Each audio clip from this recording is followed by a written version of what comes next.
fix. Yeah, see, it's already not picking up that stuff. No worries, no worries. Audio input is gonna be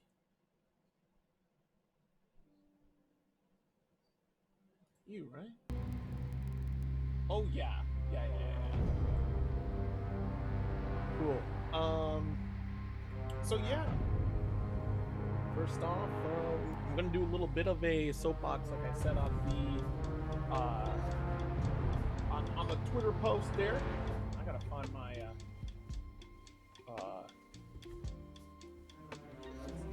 gas put out there. There we go. First off, hopefully everybody enjoyed their 4th of July weekend. I know I certainly did. Plenty of great food, plenty of good times to be had over the weekend. And this little soapbox was something that I had kind of just brought up to me in the general, on the internets, as usual. There was 1 or 2 topics I really wanted to go on, but since the other topic that I want to talk about is in such discourse within the fighting game community, I thought I could probably put that off for a little bit and come back to it later, because both topics, frankly, are topics that come around over and over again. We have this boomerang effect in the community, which is fine. These are topics that are definitely going to be looked at as time goes on. But the topic that I want to talk about today is I want to talk about the buzzwords of netcode. That's kind of a thing, right? Especially during the pandemic where we didn't have offline events. Netcode has once again become that normal buzzword, as some folks might like to put it, like rollback was a thing, until the pandemic hit, which that's definitely not the case. Being a player around netcode not netcode, but rollback for quite some time, specifically, I can definitely tell you that has not been just a thing we came up with last year to try, hey, netcode is important. This is a thing that has been solved, and we're hitting almost the 10-year mark. We're 2 years removed from the 10-year mark of it finally being implemented into a more mainstream title. And I say mainstream title, Killer Instinct in 2013. But what we really need to talk about is rollback, why it's important, why we should be supporting developers that are really pushing a better quality for its player base, and just messaging that I strongly believe in. You should actually vote with your wallet when it comes to video games and fighting games especially. Now, this isn't going to be like don't buy X fighting game. If you love your game, buy that game. You know what? If it has shortcomings, you have to embrace those shortcomings. But at the end of the day, if it's a game that you enjoy, buy it, play it. If you want to see more of it, you should buy it. That comes with some caveats. We'll get into that later. But first and foremost, let's talk about the GGPO, right? GGPO, the first really big kind of, mainstream introduction of rollback. And I didn't know this, so I really did the research on this. It's anagram of good game, peace out, which I think is a brilliant name, developed by Tony Cannon, and that was born in 2006. Tony Cannon, you might recognize from Shoryuken, has been around the community for quite some time. Basically, this was born out of the dissatisfaction of the online Street Fighter 2 experience when it came out to the Xbox 360. And if you do recall, it wasn't great. It just wasn't great.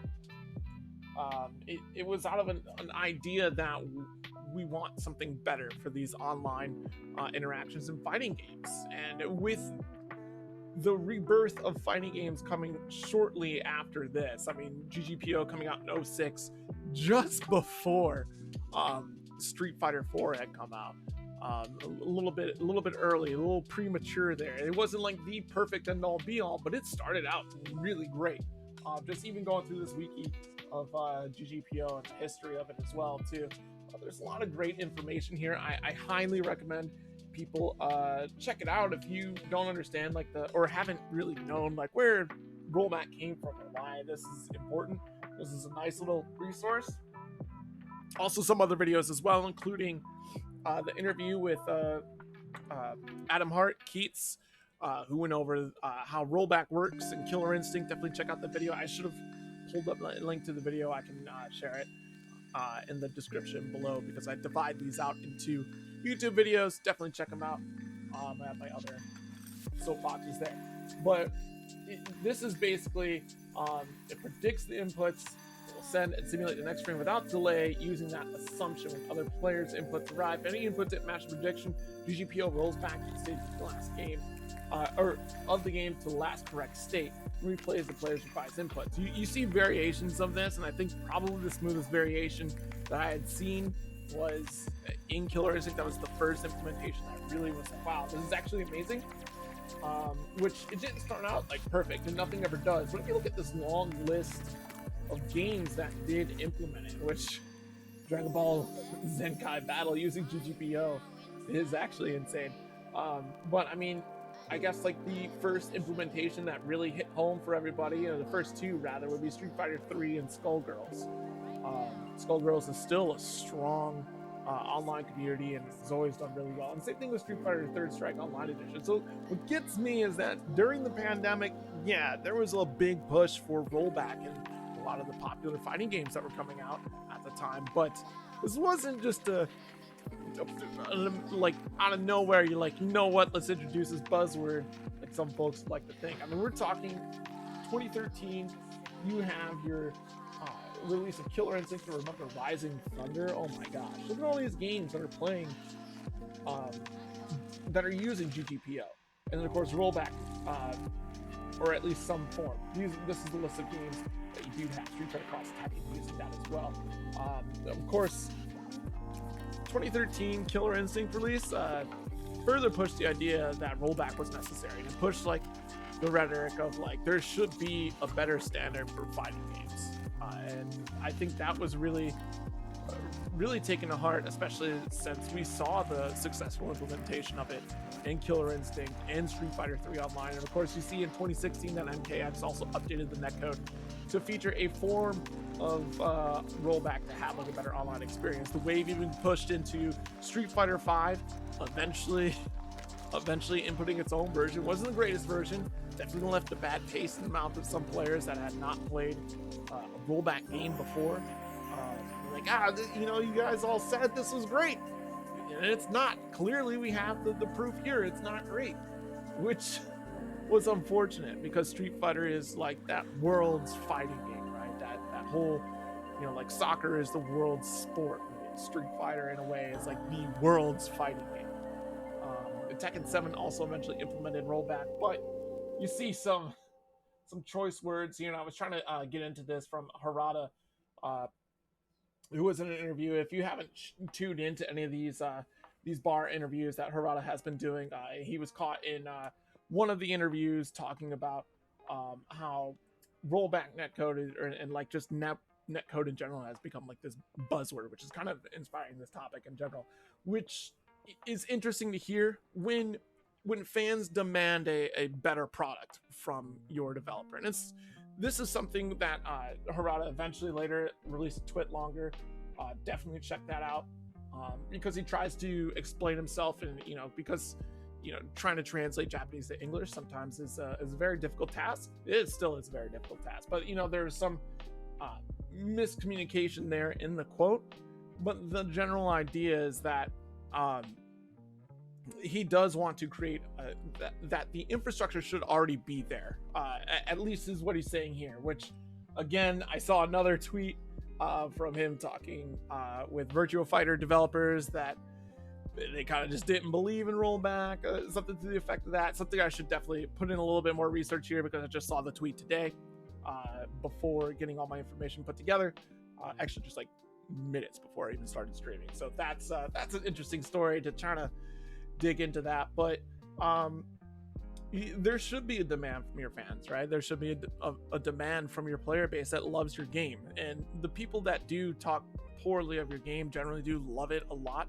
It's about how they actually talk about that game to really divulge like the proper critique for that. You can't just say, game sucks. Like, great, well, that's not helping anybody. So basically, we jumped to 2019 because the idea was that, like, well, you know, and one of them, I'll leave the player out specifically I had this conversation with, was that Granblue Versus came out during a pandemic. So, you know, that sucks. That stunted the growth of the game. I'll give you two examples in 2019.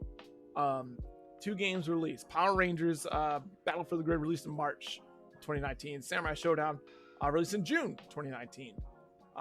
So the difference between those two games, one is SNK, and we know SNK is kind of iffy on doing rollback. Apparently they're going to add rollback to King of Fighters 15. We'll see. But Battle for the Grid had rollback right off the get. Both games still have a form of community around them. Don't get me wrong, both games still have active players. Both of them, if you check out Steam charts, are about equal in their daily peaks.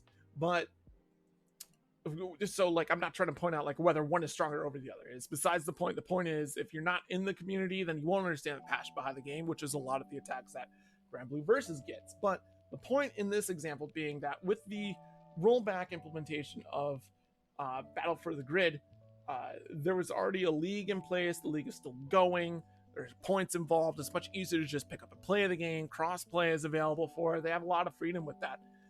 Whereas SNK, they attempted to incentivize their communities by offering their esports program. It's a terrific program. This is awesome. The Tekken kind of did the same thing as well. We're like, hey, here's the minimum expectations. We can give you some support with tournament advertising. Sometimes they had monetary support as well for a pop bonus. It was fantastic. As long as the game was an SNK game, you could apply to have this added to your tournament. This should be great, right? Well, it's kind of difficult to play those games online. And look what two games ended up surviving the pandemic.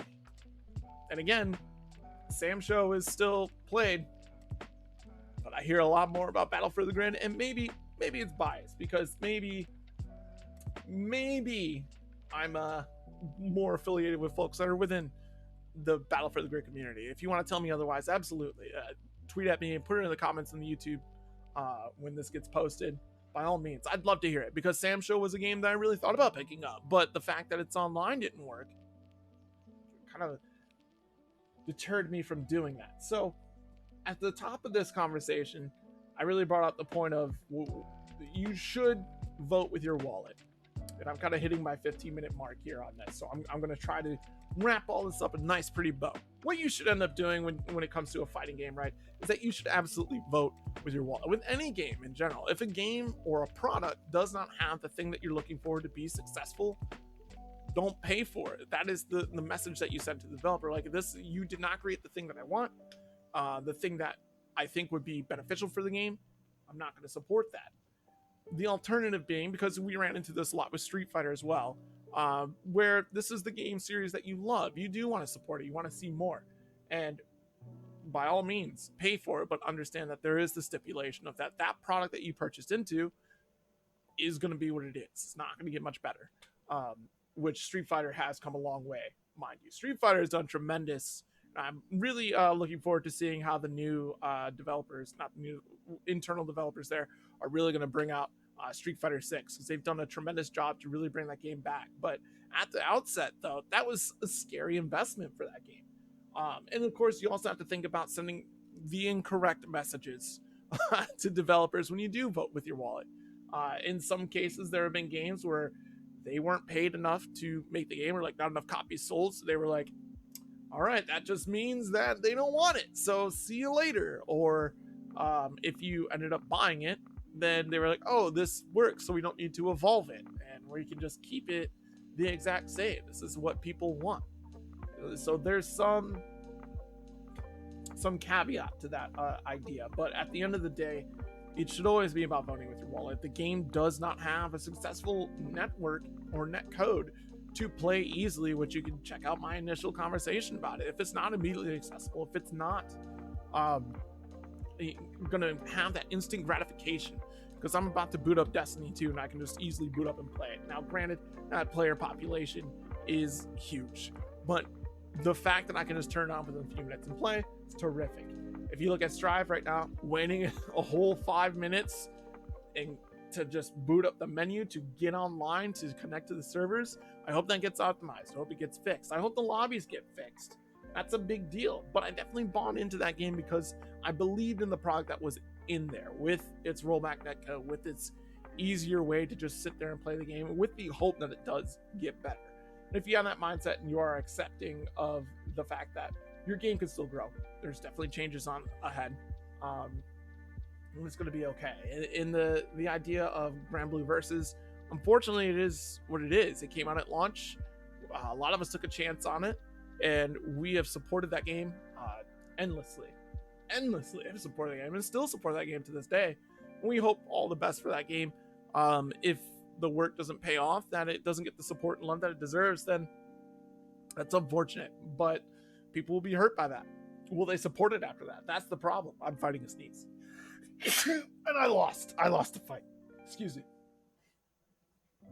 So, keeping that in mind, rollback is not like a new thing. Here's another one coming. I'm sorry.